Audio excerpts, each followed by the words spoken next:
Good morning बच्चों। तो मेरा नाम विकास कुमार झा है और मैं उत्क्रमित उच्च विद्यालय बैरिया में विज्ञान का शिक्षक हूँ। तो आज हम लोग इस ऑनलाइन क्लास में जीव विज्ञान का पहला chapter that is life process के बारे में आज पढ़ेंगे। तो बच्चों तो हम लोग स्टार्ट करते हैं लाइफ प्रोसेस, जिसे हम लोग जैव प्रक्रम भी कहते हैं। तो सबसे पहले हम लोग बात को समझने की कोशिश करते हैं कि ये लाइफ प्रोसेस है क्या। उसके बाद समझने के बाद हम इसको परिभाषित करेंगे कि जैव प्रक्रम क्या है। तो जैसा कि हम लोग जानते हैं कि हमारे आसपास में बहुत तरह के चीज पाए जाते हैं। कुछ सजीव होते हैं और कुछ निर्जीव होते हैं, लेकिन जो सजीव होते हैं वो निर्जीव से बिल्कुल भिन्न होते हैं। ऐसा कैसे? तो हमने जो है छोटे क्लास में हम लोगों ने पढ़ा है कि जैसे इसकी सजीव किसे कहते हैं। जैसे कि मान लेते हैं कि ये एक डस्टर है और डस्टर क्या है? एक निर्जीव है और हम क्या है? सजीव हैं। तो छोटे क्लास में हम लोग को बताया जाता है कि ये डस्टर जो है निर्जीव है। क्यों निर्जीव है? निर्जीव इसलिए है क्योंकि इसमें गति नहीं हो रही है, इसमें वृद्धि नहीं हो रही है, यह श्वसन नहीं कर रहा है। अर्थात सजीव होने के लिए क्या होना चाहिए? सजीव होने के लिए जो है किसी वस्तु में क्या होना चाहिए? वृद्धि होनी चाहिए, गति होनी चाहिए, उसे श्वसन करना चाहिए, उसे उत्सर्जन करना चाहिए। तो ये सब चीज जो है सजीव की पहचान है। पर सवाल ये आता है कि जो सजीव है वो जो है सजीव अगर सजीव है तो वो जो है लंबे समय तक जीवित कैसे रहते हैं? जैसे मान लें कि हमने इस कमरे को बना दिया, कमरे को तो बना दिया, लेकिन अगर हम इस कमरे में रोज साफ सफाई नहीं करेंगे, हम जो है इसका समय समय पर रंग रोगन नहीं करेंगे, तो ये कमरा कुछ दिनों में क्या हो जाएगा? बेकार हो जाएगा। उसी तरह जीवधारियों में भी बात है कि अगर जीवधारियों में भी अगर कुछ जो है प्रक्रम ना हो तो कुछ दिन में क्या हो? जीवधारी जो है वो जीवित नहीं रहेंगे। तो कहने का मतलब है जिस तरह से इस कमरे का रंग रोगन करना, साफ सफाई करना जो है एक महत्वपूर्ण प्रक्रम है, उसी तरह से जीवधारियों में कुछ प्रक्रम होते हैं जो उन्हें जीवित रहने में मदद करते हैं, यानी कि उनके अनुरक्षण में मदद करते हैं। अनुरक्षण का मतलब मेंटेनेंस करने में क्या करते हैं?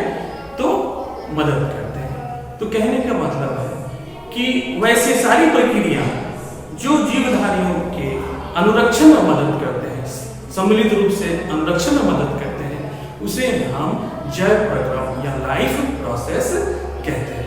तो लाइफ प्रोसेस क्या है? कि लाइफ प्रोसेस वो सारे प्रक्रम हैं जो क्या करते हैं कि भाई जीवधारियों के अनुरक्षण में क्या करते हैं? अनुरक्षण अर्थात मेंटेनेंस, यानी कि लाइफ प्रोसेस या जो है जैव प्रक्रम क्या है? जैव प्रक्रम वैसे प्रक्रम है, वैसी प्रक्रिया है जो जीवधारियों का अनुरक्षण अर्थात उन्हें जीवित रखने में क्या करते हैं? मदद करते हैं। तो बात हम लोग कहते हैं कि जो है ये जो है लाइफ प्रोसेस कितने प्रकार के होते हैं। तो कक्षा 10 में क्लास 10 में हम लोग मुख्यतः 4 प्रकार के लाइफ प्रोसेस के बारे में बात करेंगे। तो कौन कौन से लाइफ प्रोसेस के बारे में बात करेंगे? तो हम लोग लाइफ प्रोसेस के रूप में पहला लाइफ प्रोसेस जो है वो बात करेंगे हम लोग न्यूट्रिशन अर्थात पोषण। दूसरा लाइफ प्रोसेस जो है या जैव प्रक्रम जिसकी बात हम लोग करेंगे वो होगा रेस्पिरेशन। क्या होगा? रेस्पिरेशन अर्थात शोषण। तीसरा जो लाइफ प्रोसेस होगा वो होगा ट्रांसपोर्टेशन। क्या होगा? ट्रांसपोर्टेशन अर्थात संवहन। और जो चौथा लाइफ प्रोसेस क्लास 10 में हम लोग को डिस्कस करना है वो है एक्सक्रीशन। क्या है? एक्सक्रीशन। एक्सक्रीशन अर्थात उत्सर्जन, अर्थात उत्सर्जन। यानी कि कुल मिला के ये जो लाइफ प्रोसेस या जैव प्रक्रम जो हमारा चैप्टर है, अध्याय है, इसमें ये 4 तरह के लाइफ प्रोसेस के बारे में हम लोग को एक एक करके चर्चा करनी है। तो सवाल ये उठता है कि हम लोग जो है इस चारों लाइफ प्रोसेस को कैसे डिस्कस करेंगे, कैसे चर्चा करेंगे। तो कोई भी काम अगर हम लोग करते हैं तो क्या होना चाहिए कि व्यवस्थित रूप से होना चाहिए, एक प्लानिंग के तहत होना चाहिए। तो हम लोग जो है इस ये जो 4 लाइफ प्रोसेस है उसको किस प्लानिंग के तहत हम लोग करेंगे, इस बात की हम लोग चर्चा करेंगे। तो देखो बच्चों, ये जो 4 तरह के लाइफ प्रोसेस है, सभी लाइफ प्रोसेस को हम लोग एक ही तरीके से पढ़ेंगे। कैसे पढ़ेंगे? तो हम लोग ये जितने भी लाइफ प्रोसेस है, इन लाइफ प्रोसेस का पहले क्या करेंगे, को परिभाषित करेंगे।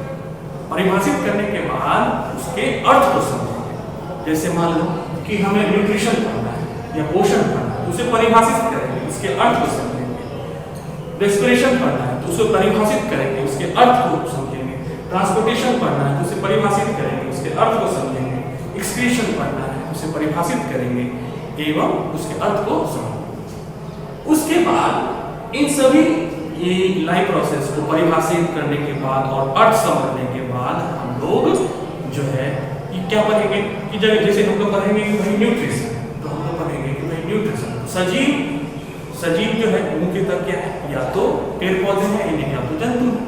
तो न्यूट्रिशन या पोषण हम लोग पढ़ेंगे जंतुओं में और न्यूट्रिशन या पोषण पढ़ेंगे हम लोग पादप में। तो इसी तरह से हम लोग सारे लाइफ प्रोसेस को एक बार जो है जंतुओं के लिए पढ़ेंगे और एक बार पादप के लिए पढ़ेंगे।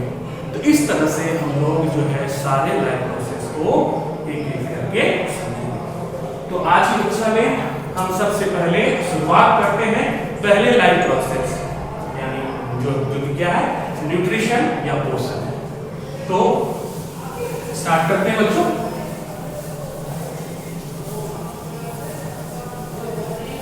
तो ये न्यूट्रिशन या जिसे हिंदी में हम लोग क्या कहते हैं, पोषण करते हैं, इसको बात हम लोग समझते हैं, अच्छी तरह से समझते हैं। न्यूट्रिशन अंग्रेजी में कहते हैं, कोई दिक्कत नहीं, न्यूट्रिशन। और इसी को हम लोग क्या करते हैं, पोषण। तो न्यूट्रिशन और पोषण को समझने के लिए, इसको परिभाषित करने के लिए सबसे पहले बच्चों हम लोग भोजन के बारे में समझते हैं कि भोजन किसे कहते हैं, भोजन अर्थात फूड किसे कहते हैं। इस बात को समझने के बाद हम लोग जो है न्यूट्रिशन को जो है परिभाषित करेंगे। तो हम लोग जानते हैं कि भाई भोजन क्या है। तो भोजन जो है कई कार्बनिक एवं अकार्बनिक पदार्थों का क्या है, एक संतुलित रूप में क्या है, मिश्रण है। और यह भोजन जो है, भोजन के कई कार्य होते हैं। अब पूछे कि भाई भोजन का क्या कार्य होता है, तो भोजन के कार्य को हमारी माता जी से अच्छा कोई नहीं हमें बता सकता है। क्यों? क्योंकि हमारी माता जी क्या कहती है, हमारी माता जी कहती हैं कि अगर भोजन नहीं करोगे तो क्या होगा, कमजोर पड़ जाओगे। यानी भोजन क्या करती है, हमें ऊर्जा देती है। हमारी माता जी कहती हैं कि यानी कि पहला कार्य क्या हो गया भोजन का, भाई ऊर्जा प्रदान करना। क्या है, ऊर्जा प्रदान करना। ये किसने हमें सिखाया, हमारी माता जी ने सिखाया कि अगर भोजन नहीं करोगे तो कमजोर पड़ जाओगे। यानी कि इसका यह मतलब है कि भोजन हमें क्या करती है, ऊर्जा प्रदान करती है। दूसरी बात क्या करती है, कहती है हमारी माता जी कि अगर बच्चों भोजन नहीं करोगे तो बीमार पड़ जाओगे। यानी कि भोजन क्या है, भोजन हमें कई रोगों से क्या करता है, हमें हम लोगों को क्या करता है, बचाता है। यानी कि रोग से लड़ने की क्षमता जो है हमें कौन देता है, भोजन देता है। तीसरी बात क्या कहती है हमारी माता जी, हमारी माता जी कहती है कि अगर भोजन नहीं करोगे बच्चों तो बड़े कैसे होगे। यानी भोजन जो है हमारी वृद्धि में क्या करता है, हमारा सहायक होता है। यानी कि भोजन हमारे लिए बहुत महत्वपूर्ण है, क्योंकि भोजन के मुख्यतः 3 कार्य हैं। पहला, भोजन हमें ऊर्जा प्रदान करती है। भोजन जो है हमारे क्या करते हैं, शारीरिक वृद्धि में मदद करती है और भोजन हमें रोगों से लड़ने की क्षमता देती है। यानी भोजन क्या है, बहुत महत्वपूर्ण है। तो भोजन जो है, भोजन में ऐसा क्या चीज है जो ये इन कार्यों को भोजन संपादित कर पाती है। तो बच्चों, भोजन में पोषक तत्व पाए जाते हैं, अर्थात न्यूट्रिएंट्स पाए जाते हैं। जैसे कि भोजन में क्या पाया जाता है, तो भोजन में पाया जाता है आपको कार्बोहाइड्रेट। भोजन में क्या पाया जाता है, तो भोजन में पाया जाता है फैट्स यानी कि वसा। भोजन में क्या पाया जाता है, तो प्रोटीन। भोजन में क्या पाया जाता है, तो विटामिन और मिनरल्स। तो ये सारे जो पोषक तत्व हैं भोजन में पाए जाते हैं और यही पोषक तत्व जो है अलग अलग कार्य करते हैं। जैसे कार्बोहाइड्रेट और वसा हमें ऊर्जा प्रदान करती है, जबकि प्रोटीन जो है हमारी बॉडी बिल्डिंग करती है, हमारे शरीर के निर्माण में मदद करती है। विटामिन और मिनरल्स हमें रोगों से बचाती है। तो इस प्रकार भोजन में उपस्थित जो है न्यूट्रिएंट और पोषक तत्व जो है जीवधारियों को जीवित रखने में मदद करती है। तो जीवधारियों के द्वारा भोजन में उपस्थित पोषक तत्व को ग्रहण करना एवं उपयोग करना ही क्या है, पोषण है।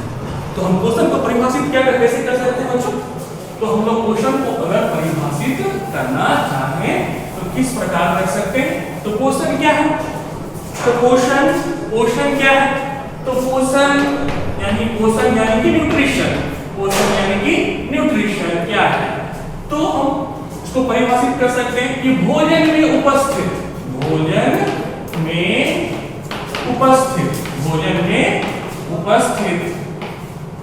पोषक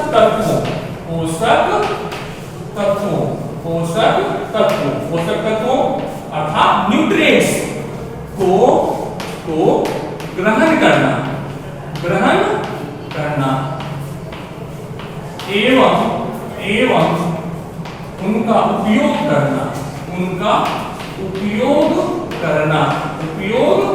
करना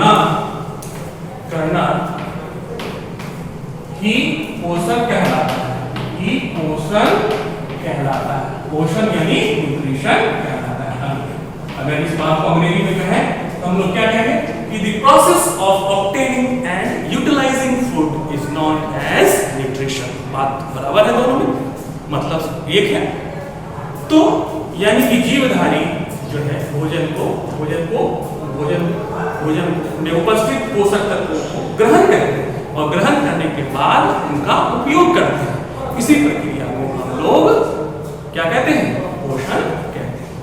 तो जीवधारियों में पोषण को और हम लोग थोड़ा डिटेल में समझें, अच्छी तरह से समझें ये कितने प्रकार के होते हैं। तो जीवधारियों में बच्चों जो पोषण जो होती है, पोषण को हम लोग वर्गीकरण करते हैं, इसको समझते हैं कि भाई पोषण कितने प्रकार के होते हैं, पोषण या न्यूट्रिशन कितने प्रकार के होते हैं। तो बच्चों पोषण या जिसे हम न्यूट्रिशन कहते हैं यह मुख्यतः दो प्रकार के होते हैं। यानी जीवधारियों में जो है पोषण का मुख्यतः दो विधि होता है। पहला जो पोषण का तरीका है उसे हम लोग कहते हैं स्वपोषण। क्या कहते हैं? स्वपोषण। और दूसरा क्या है? विषम पोषण। क्या है?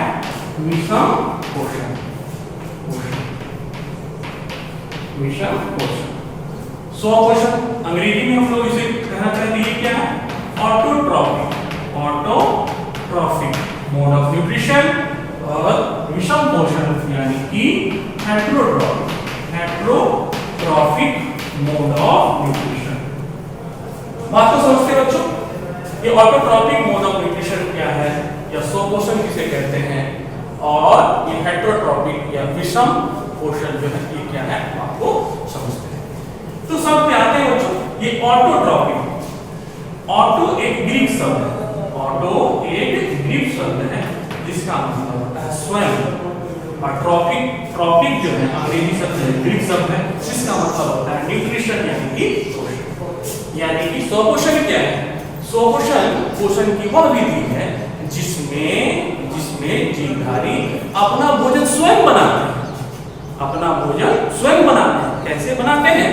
तो अपना भोजन वो जो है सरल और कार्बनिक पदार्थों की सहायता से बनाते हैं। तो जैसे कि पेड़ पौधे अपना भोजन स्वयं बनाते हैं, यानी कि उसमें कौन सा पोषण पाया जाता है? तो स्वपोषण पाया जाता है। यह स्वपोषण भी जो है बच्चों, ये स्वपोषण भी दो प्रकार के होते हैं। स्वपोषण या ऑटोट्रॉपिक न्यूट्रिशन जो है ये भी क्या होते हैं? दो प्रकार के होते हैं। पहला जो है उसे हम कहते हैं फोटोसिंथेटिक। क्या कहते हैं? फोटोसिंथेटिक यानी कि प्रकाश संश्लेषी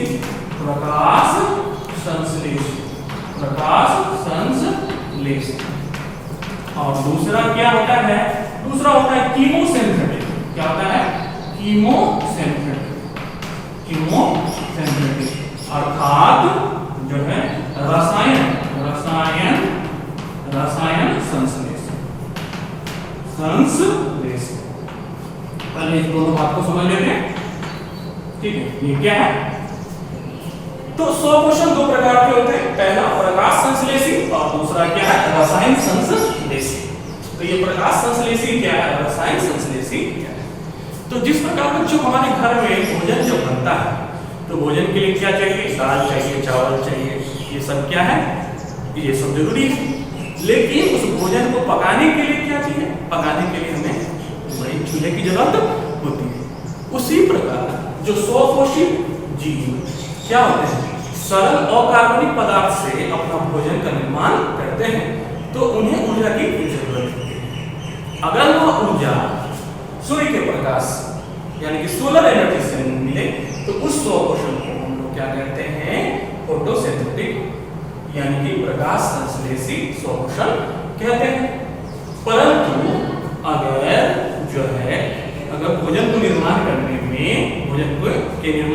में जो ऊर्जा है वो किसी रासायनिक अभिक्रिया से प्राप्त हो रही है तो उसे क्या कहते हैं हम लोग? रसायन संश्लेषी पोषण कहते हैं। जैसे कि प्रकाश संश्लेषी पोषण का क्या भाई उदाहरण हो गया? तो पेड़ पौधे क्या है? पेड़ पौधे में स्वपोषण होता है, लेकिन किस प्रकार का स्वपोषण होता है? तो प्रकाश संश्लेषी स्वपोषण होता है। लेकिन कुछ जीवाणु जैसे कुछ जो बैक्टीरिया यानी जीवाणु जैसे कि सल्फर बैक्टीरिया, आयरन बैक्टीरिया, इन सबों में स्वपोषण कैसे होता है? तो वो उसमें क्या होता है कि भाई रासायनिक अभिक्रिया के दौरान उत्पन्न जो है ऊर्जा का प्रयोग करके जो सरलतम और कार्बनिक पदार्थ से ये जीव क्या करते हैं? अपने भोजन को तैयार करते हैं। तो इस प्रकार स्वपोषण जो है वो कितने प्रकार का हो गया? तो दो प्रकार का हो गया। पहला क्या हो गया? प्रकाश संश्लेषी और दूसरा फोटोसिंथेटिक रसायन संश्लेषी। प्रकाश संश्लेषी स्वपोषण किसमें होता है? तो पेड़ पौधों में होता है। और रसायन संश्लेषी स्वपोषण किसमें होता है? तो रसायन संश्लेषी स्वपोषण जो है का उदाहरण हो गया जैसे कि सल्फर बैक्टीरिया, आयरन बैक्टीरिया, ये सब जीव में क्या होता है? भाई क्या होता है? रसायन संश्लेषी स्वपोषण होता है। अब हम बात करते हैं विषम पोषण। विषम पोषण की बात करते हैं बच्चों। विषम पोषण अर्थात हेट्रोट्रॉपिक न्यूट्रिशन। तो देखो हेट्रोट्रॉपिक के बारे में समझते भाई हेट्रोट्रॉपिक है तो ये जो हेट्रोट्रॉपिक शब्द है यह दो ग्रीक शब्दों से बना हुआ है। हेट्रो और क्या है? ट्रॉपिक। हेट्रो का शब्द का अर्थ होता है डिफरेंट यानी कि अलग और ट्रॉपिक का अर्थ होता है न्यूट्रिशन यानी कि पोषण। यानी कि पोषण की वह विधि जिसमें जीवधारी अपने भोजन को किसी दूसरे जीव से प्राप्त करते हैं। कोई दूसरा जीव क्या हो सकता है? या तो पौधा हो सकता है या तो कोई जंतु हो सकता है। यानी कि ऐसे जीवों को कैसा भोजन चाहिए? रेडीमेड खाना चाहिए। किससे चाहिए? तो दूसरे जंतुओं से चाहिए, दूसरे पेड़ पौधों से चाहिए। यानी कि विषम पोषण यानी हेट्रोट्रॉपिक न्यूट्रिशन क्या होता है बच्चों? तो हेट्रोट्रॉपिक या विषम पोषण पोषण की वह विधि है जिसमें जीवधारी अपने भोजन को किसी दूसरे जीव, वह दूसरा जीव कोई पेड़ हो सकता है, कोई पौधा हो सकता है, कोई जंतु हो सकता है, से प्राप्त करते हैं। यानी कि जिन जीवों में विषम पोषण पाया जाता है वो अपने पोषण के लिए दूसरे जीवों पर निर्भर रहते हैं। वे खुद का अपना भोजन तैयार नहीं करते हैं, वो दूसरे जीवों, यानी दूसरे जीव क्या हो सकते हैं, या तो पेड़ पौधे हो सकते हैं या तो कोई जंतु हो सकते हैं, पर निर्भर रहते हैं। यह जो विषम पोषण है बच्चों, यह विषम पोषण भी 3 प्रकार के होते हैं। विषम पोषण के कितने प्रकार के होते हैं, तो ये 3 प्रकार के होते हैं। पहला क्या, पहला है पैरासिटिक। क्या है, पैरासाइटिक। पैरासाइटिक यानी कि परजीवी, परजीवी पोषण, परजीवी पोषण, जिसे अंग्रेजी में क्या कहते हैं, पैरासाइटिक कहते हैं। दूसरा है सैप्रोफाइटिक, सैप्रोफाइटिक, सैप्रोफाइटिक अर्थात मृतजीवी, मृतजीवी, मृतजीवी पोषण, पोषण। और तीसरा है होलोजोइक। तीसरा क्या है, होलोजोइक, जिसे हिंदी में हम लोग क्या कहते हैं, प्राणी श्रम, क्या कहते हैं, प्राणी श्रम पोषण कहते हैं, प्राणी श्रम पोषण कहते हैं। तीनों को एक बार हम लोग अच्छी तरह से समझते हैं कि पैरासाइटिक यानी कि परजीवी विषम पोषण क्या है, मृतजीवी पोषण सैप्रोफाइटिक न्यूट्रिशन क्या है, और प्राणी श्रम पोषण जो है यह क्या है।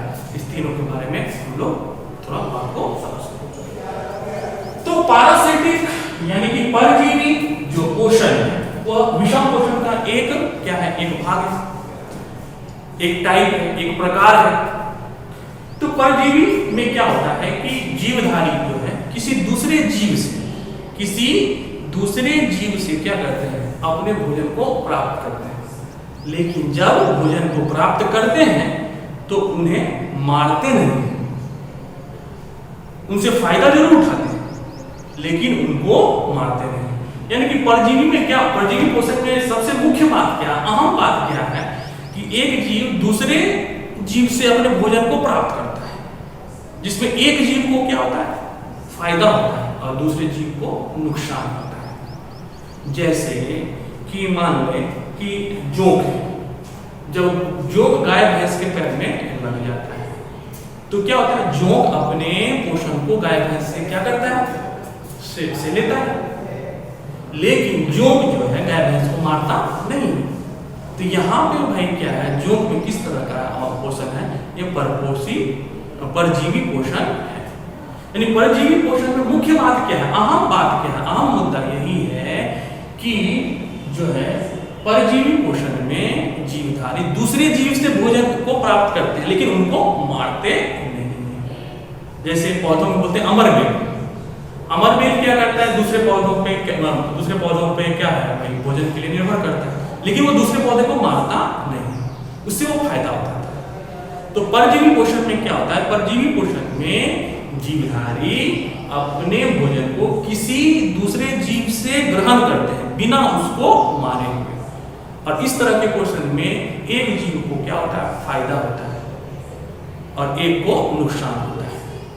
यानी जिसको फायदा यानी प्रॉफिट, जिसको फायदा या प्रॉफिट होता है उसे पैरासाइट कहते हैं, उसे परजीवी कहते हैं, और जिसे नुकसान होता है उसे होस्ट कहते हैं यानी कि पोषी कहते हैं।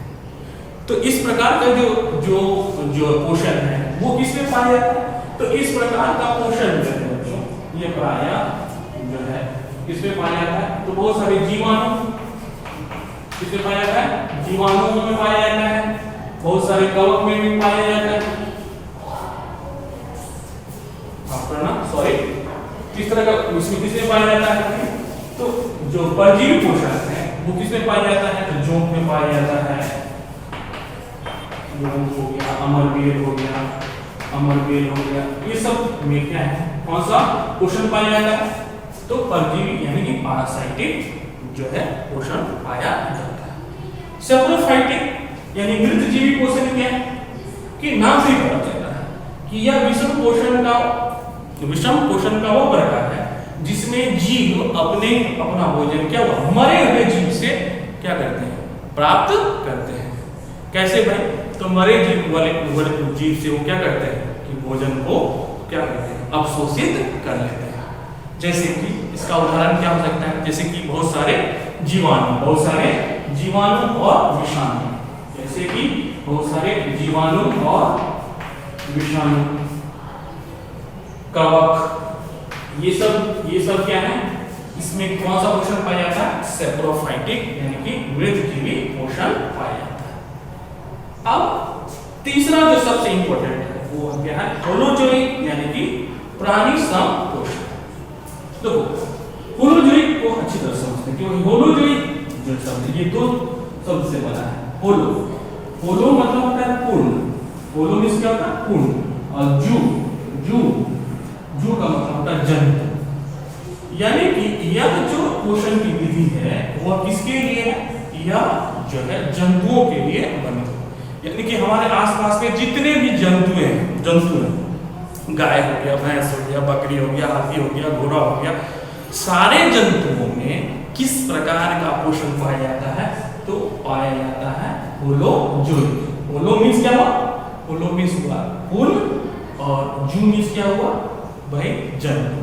यानी कि पूर्ण रूप से जंतुओं के लिए बना हुआ जो पोषण है वो क्या है? होलोजोइक यानी कि प्राणी सम पोषण, यानी कि प्राणी यानी कि जंतुओं के लिए जो बना हुआ पोषण है वो क्या है? होलोजोइक न्यूट्रिशन, यानी कि होलोजोइक पोषण। तो इस प्रकार देखें, अगर इस पूरी चर्चा को हम लोग क्या करें कि अगर हम लोग बात को कंक्लूड करें तो हम लोग क्या पाएंगे कि भाई पोषण में कुल मिला के कुल कितनी विधि? तो भाई पोषण में दो प्रकार का पोषण हो गया, स्वपोषण और विषम पोषण। स्वपोषण दो प्रकार के हो गए और विषम पोषण 3 प्रकार के हो गए। यानी कि कुल मिला के जो है दुनिया में पोषण कितने तरह से हो सकता है? तो दुनिया में पोषण 5 तरह से हो सकता है। लेकिन हमारे लिए जो है कौन सा पोषण महत्वपूर्ण है जिसे हमें खूब अच्छी तरह से समझना है। तो बच्चों, हमारे लिए इस 5 विधि में से जो है हमारे लिए जो महत्वपूर्ण है वो है ये फोटोसिंथेटिक, और हमारे लिए जो महत्वपूर्ण है वो है होलोजोइक। हम बोलेंगे सर ऐसा क्यों? तो देखो, पोषण यानी न्यूट्रिशन को हमको भाई दो भाग में पढ़ना है। भाई पहला क्या कि पेड़ पौधों में होने वाला पोषण, और दूसरा क्या है जंतुओं में होने वाला पोषण। तो पेड़ पौधों में जो पोषण की विधि है वो कैसा है? प्रकाश संश्लेषी। क्या है? प्रकाश संश्लेषी। यानी 1 नंबर का क्वेश्चन में अगर हमको एक लाइन में हमसे पूछा जाए कि पेड़ पौधों में पोषण किस प्रकार से होता है, तो हमारा उत्तर क्या होगा कि पेड़ पौधों में क्या होता है? प्रकाश संश्लेषी विधि के द्वारा क्या होता है? पोषण होता है। और जो है दूसरा हम लोगों को क्या पढ़ना है? तो दूसरा हम लोगों को पढ़ना है कि भाई जंतु, तो कोई भी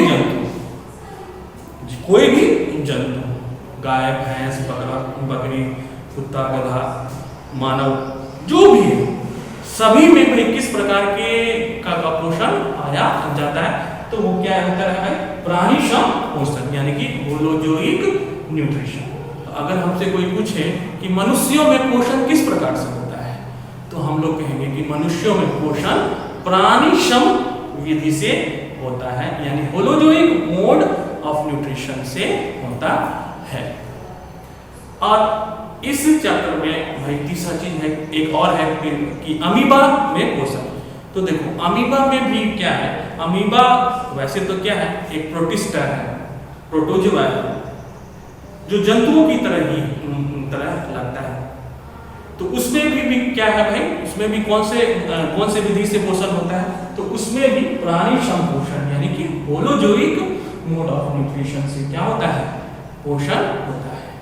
यानी कि इस बात को हम लोग कंक्लूड करें कि इस जो अध्याय है यानी कि न्यूट्रिशन में हम लोग को कुल मिला के 3 बातों को पढ़ना है। भाई किसमें?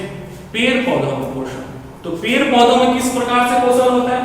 तो पेड़ पौधों में प्रकाश संश्लेषी पोषण होता है। दूसरा हमें पढ़ना है अमीबा में पोषण।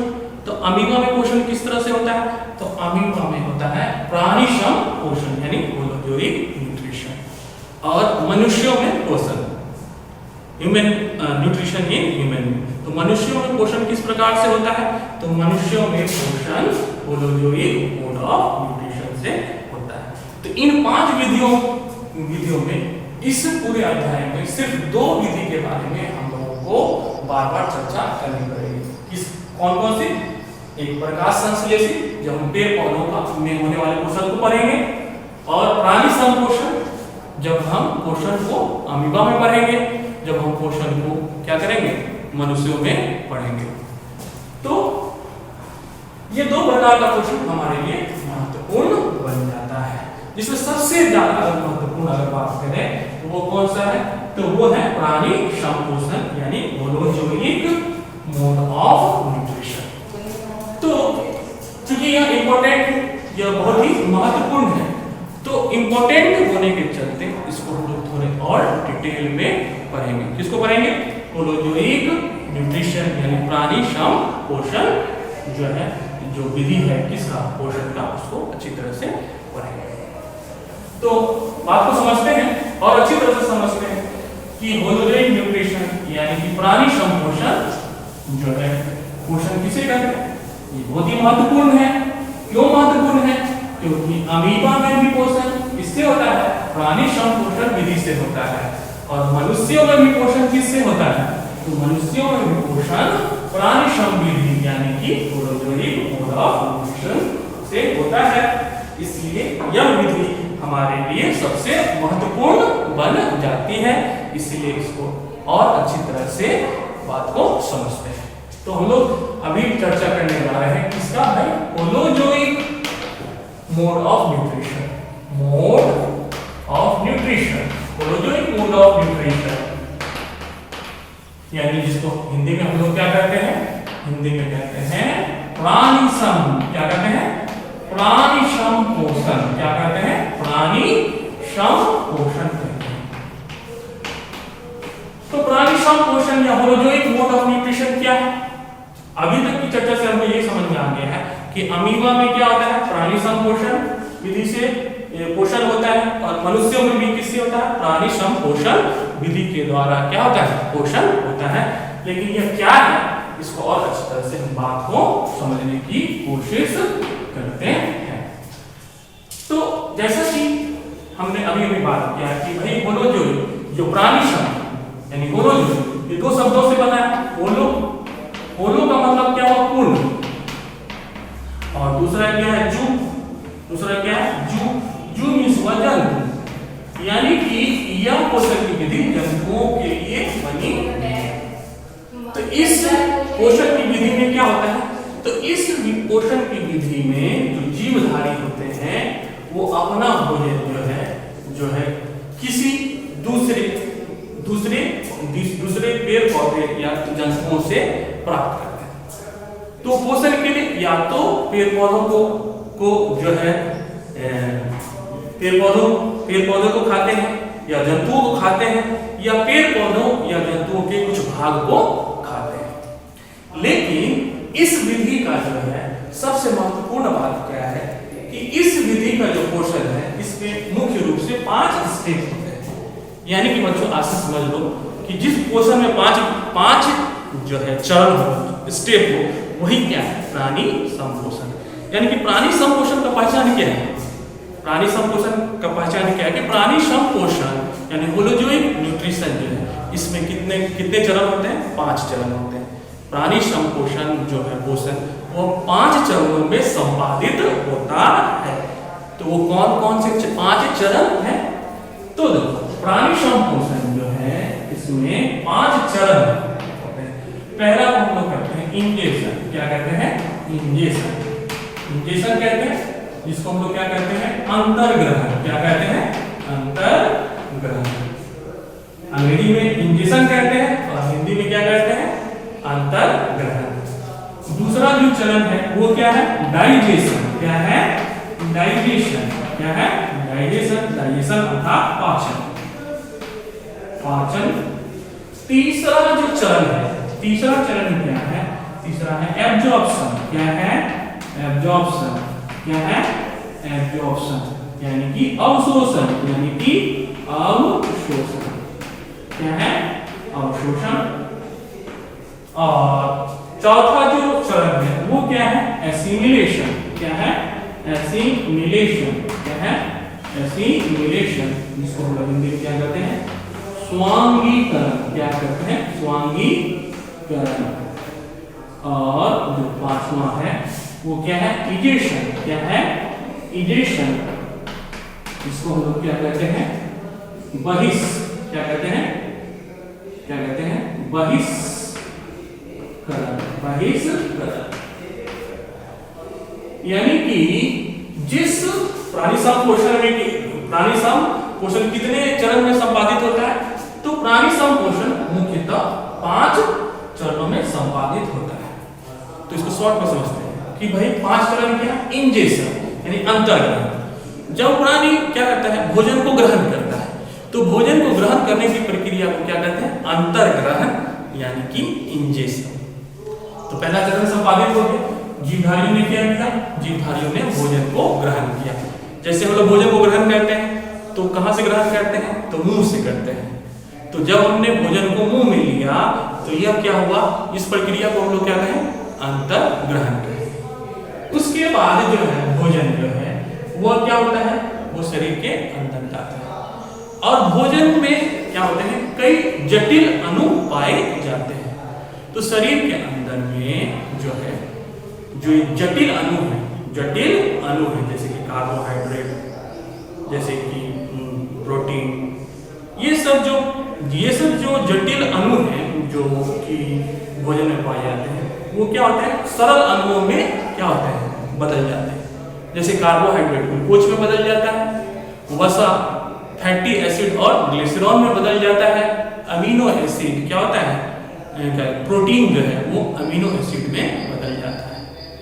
तो शरीर के अंदर क्या होता है कि भोजन जो हम ग्रहण करते हैं, अंतर्ग्रहण के दौरान क्या किया? हम लोगों ने भोजन को ग्रहण किया, और भोजन को ग्रहण करने के बाद भोजन में उपस्थित जटिल पदार्थों को हमने क्या, हमारे शरीर में क्या हुआ? वो जटिल पदार्थ क्या हुए? सरल पदार्थ में क्या हुए? परिवर्तित हो गए। ऐसा क्यों होता है? ताकि वो हमारे शरीर में सही ढंग से क्या हो सके? अवशोषित हो सके। क्योंकि जो जटिल पदार्थ है उनको शरीर में अवशोषित होना क्या होगा? मुश्किल होगा। हमारे आहार नाल में के जो है उसमें उतने बड़े छिद्र नहीं होते हैं कि जो जटिल पदार्थ उनके द्वारा क्या हो? अवशोषित हो जाए। इसलिए क्या होता है कि भोजन में उपस्थित जो जटिल अणु होते हैं, पोषक तत्व के जो जटिल अणु होते हैं वो क्या होते हैं? सरल अणुओं में परिवर्तित हो जाते हैं। इस प्रक्रिया को हम लोग क्या कहते हैं? डाइजेशन कहते हैं। और यह जो है ये किसके द्वारा होता है? तो ये डाइजेस्टिव एंजाइम, डाइजेस्टिव एंजाइम यानी कि पाचन एंजाइम के द्वारा हमारा क्या हो गया भाई? डाइजेशन। तीसरा क्या है कि भाई जब जो है जो जटिल अणु सरल अणुओं में परिवर्तित हो गया तो वो शरीर में क्या होगा? वो जो है अवशोषित हो जाएगा। तो अवशोषित हो जाएगा, तो ये इस अवशोषित होने की प्रक्रिया को हम क्या कहते हैं? अवशोषण कहते हैं, यानी एब्जॉर्प्शन कहते हैं। और चौथा चरण क्या है कि जब हमारे शरीर में जो है, जब हमारे शरीर में जो बचा हुआ भोजन क्या हो गया? अवशोषित हो गया। तो ये अवशोषित होने के बाद क्या होगा? यह बचा हुआ भोजन जो है ब्लड के द्वारा, रक्त के द्वारा क्या होगा? हमारे शरीर के विभिन्न कोशिकाओं के पास पहुंचेगा, और हमारी ये जो कोशिकाएं हैं इस पचे हुए भोजन को विभिन्न कार्यों में क्या करेगी? प्रयोग करेगी। कोशिका इस पचे हुए भोजन को श्वसन के रूप में प्रयोग कर सकती है, उत्तकों के निर्माण के लिए प्रयोग कर सकती है, उत्तकों में होने वाले टूट फूट को सुधारने के लिए कर सकती है। तो यही जो प्रक्रिया है जिसमें पचे हुए भोजन, अवशोषित भोजन का प्रयोग होता है, उसी को हम लोग क्या कहते हैं? उसी को क्या कहते हैं हम लोग? स्वांगीकरण यानी एसिमिलेशन। यानी कि अंग्रेजी में अगर हम कहें तो हम लोग क्या बोलेंगे? Utilisation of utilisation of absorbed food, utilisation of absorbed food by an organism is called assimilation, assimilation. अब जब पचा हुआ भोजन, अवशोषित भोजन कोशिकाओं के द्वारा क्या होता है, कोशिकाओं के द्वारा जब प्रयोग में, विभिन्न कार्यों में प्रयोग में लाने के बाद कुछ जो है, कुछ पदार्थ जो है वो क्या होता है, बचे रह जाते हैं। जो अपशिष्ट पदार्थ जो है बचे रह जाते हैं और वह अपशिष्ट पदार्थ क्या होता है, हमारे शरीर से बाहर निकल जाते हैं। इस प्रक्रिया को क्या हम लोग कहते हैं, बहिष्करण यानी कि इजेक्शन। अर्थात कि प्राणी संपोषण, प्राणी संपोषण, प्राणी संपोषण में क्या है, प्राणी संपोषण में ये 5 चरण होते हैं, 5 चरण होते हैं और हर एक जीवों में क्या होता है, इस 5 चरण के द्वारा क्या होता है, ये पोषण संपादित होता है। तो अगर हमसे कोई पूछे कि अमीबा में पोषण किस प्रकार से होता है, हमारा उत्तर क्या होगा कि अमीबा में पोषण प्राणी संपोषण के द्वारा होता है। और इस पोषण में क्या होता है भाई, अमीबा में क्या होता है, तो अमीबा में क्या होता है, भोजन का अंतर्ग्रहण होता है, भोजन का पाचन होता है, भोजन का अवशोषण होता है, भोजन का स्वांगीकरण होता है और जो अपशिष्ट पदार्थ हैं उनका बहिष्करण होता है। उसी तरह से अगर हमें कोई पूछे कि भाई मनुष्यों में पोषण कैसे होता है, तो हमारा उत्तर क्या होगा कि मनुष्यों में पोषण जो है प्राणी संपोषण अर्थात प्रोजोइक मोड से होता है। तो इसमें क्या होता है, तो मनुष्यों में भोजन का क्या होता है, अंतर्ग्रहण होता है, भोजन का पाचन होता है, जो बचे हुए भोजन है शरीर में अवशोषित हो जाते हैं, अवशोषित भोजन जो है विभिन्न कार्यों में प्रयोग में आ जाते हैं और जो अपशिष्ट भोजन है हमारे शरीर से क्या होते हैं, जो है बाहर निकल जाते हैं। यानी कि जहां कहीं भी प्राणी संपोषण होगा इसमें यह 5 चरण जो है क्या होगा, मौजूद होगा। इसलिए शॉर्ट में हम लोग ये भी कहते हैं कि यह जो प्राणी संपोषण है यह 5 चरणों वाला पोषण है। तो जहां कहीं भी अगर हमें पता चले कि प्राणी संपोषण है तो इसमें हम लोग क्या करेंगे, इस 5 चरणों की चर्चा हमेशा करेंगे और आगे हम लोग अगले जो है वीडियो में बात करेंगे।